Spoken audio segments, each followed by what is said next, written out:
5 habits to make you less of a man-child. Are you unproductive, playing games, scrolling on social media? Are you cranking out 3 wanks a day because you don't know what else to do? Are you living the same life over and over again? Then this video is for you. I'm going to touch upon 5 habits that I've implemented into my life to make my life a bit better, a bit more productive and get work done. 5 good habits you need for self-improvement. Weightlifting.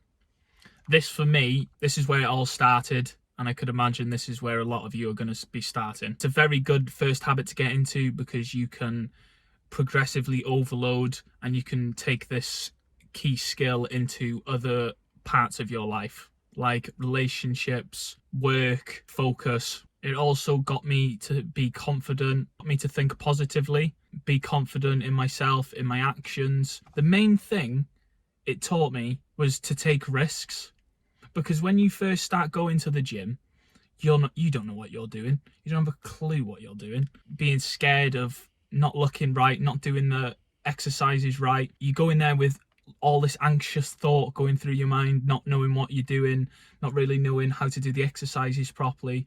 And the main thing it taught me is how to fail. And this is a key skill if you want to keep growing in your life. You need to be able to fail at things, take the risk, do things wrong. People can come up to you, teach you how to do it properly, or you can learn from it and notice yourself doing something wrong, not getting the results that you want, making that mistake. You eventually start learning how to improve from your fails and just taking the risks. It's the best place to start on your self-improvement journey. It gets you good at being comfortable with being uncomfortable. The second habit that you need is reading. For me, I bought a couple of books, nothing that really interested me. But then I picked up a book, this one book, beautiful book, by James Smith, How to Be Confident. Before this, I had never finished a book until I found this one. It really intrigued me because I've always had the dream of being this confident, outgoing person who doesn't care what other people think, who can take the risks, who can make the mistakes without caring. And this for me was a big game changer. It really did change my mindset. The content in this book was life-changing. Like I said, my mindset completely changed. I would think of things negatively, the outcomes of it, and this book talks about changing the outcome, which changes your perspective of life. If you're going into the gym and you see a girl that you like and you want to speak to, but you're a bit too nervous, you need to think of the outcome. Try and think of the outcome, a positive outcome. If you think of the negative outcome, this is going to affect you going into the situation. You're going to be all tense, nervous. You're not going to know what to say. Just let the conversation flow. You need to think positively about the outcome. You could have a new girlfriend. She could give you a number. You could go on a date.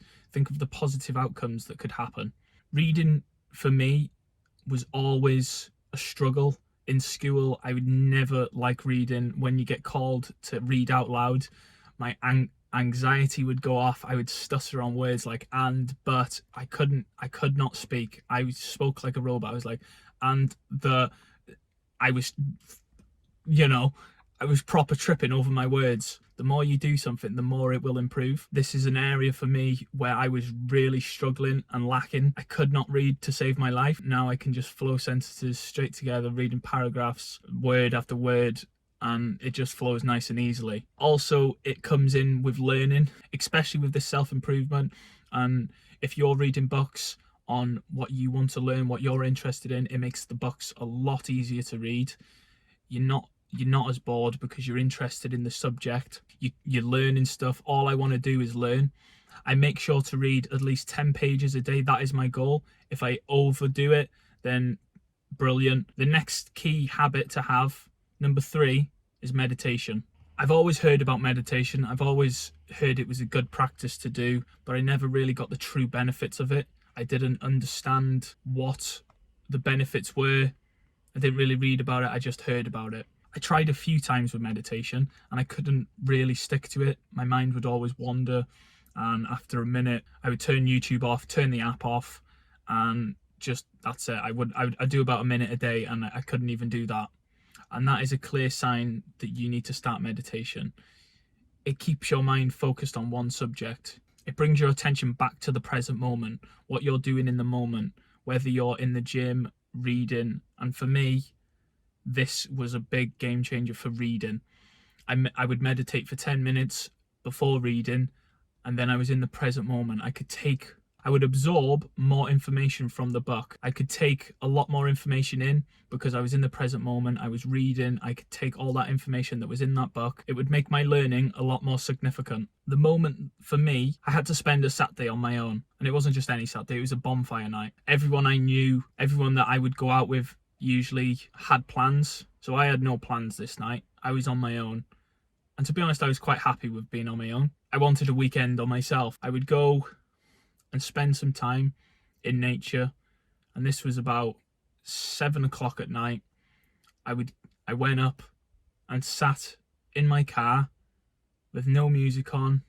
The phone was off on silent, and I just sat there for 4 hours, and I was meditating basically. I was just in this moment, enjoying myself, being with my own company, being in this present moment.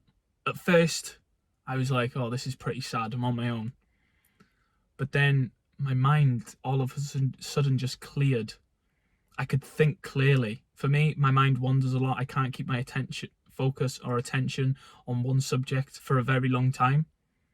And this was the day that changed my life on meditation. From this point onwards, I started to meditate every day. It would either be in the morning, before a book, like I said, or at night. Just to bring myself back to the present moment and clear my mind. The fourth key habit you need is eating clean. When I was in the early stages of self-improvement, I didn't take eating too seriously. I would restrict and binge, and this would play a big factor into my mental health. My moods were up and down, my energy levels were up and down. As soon as I took eating healthy and taking in natural sources of food, my energy levels, my motivation, my body, my discipline skyrocketed. I got a lot more pleasure out of eating these natural sources of food. It made me feel good. Energy levels were high.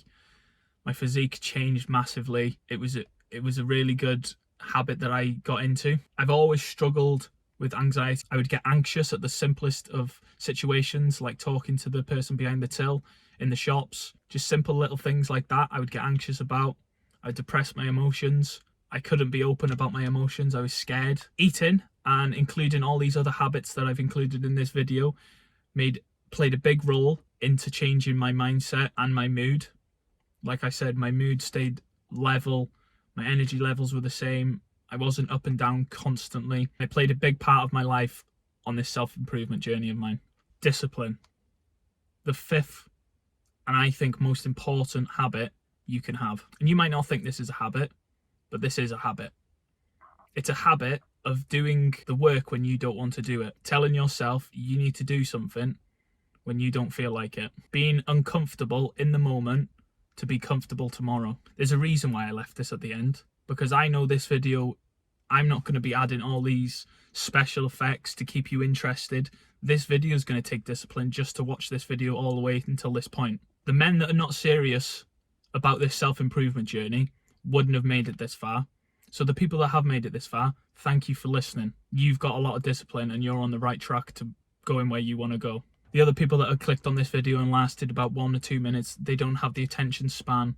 They don't have the attention span to listen for this long. They'll be scrolling on TikTok, scrolling on social media. You've got to have discipline to stay off these apps. If you want to achieve the goals that you want to achieve, the dreams that you have, if you want the car, the body, the girl that you want, you need to have discipline. Discipline creates the life that you want and desire. Think about discipline as a skill in a game or a rep in the gym. You need to level it up. You need to do more reps. The more you do it, the better you get at doing it. The more you discipline yourself, the more you make your bed, the more you get up early, the more you go to the gym when you don't feel like it. That's discipline. You are telling yourself to do something when you don't feel like doing it. Don't sleep on discipline. Level it up. Plays a key factor into all these other habits that I've included in this video. You need discipline to go to the gym. You need discipline to read. You need discipline to meditate. You need discipline to eat healthy. This is the single most important habit you need. Remember, struggle today for a better tomorrow.